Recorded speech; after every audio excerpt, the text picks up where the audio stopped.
Welcome!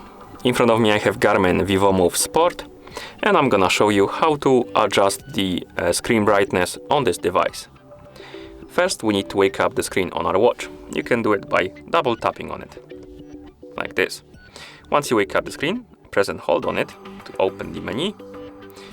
Now swipe left or right on the screen to scroll through the menu, find the settings icon and tap on it to enter the settings. In settings, scroll through the menu by swiping left or right on the screen. Find this icon, the display icon, tap on it.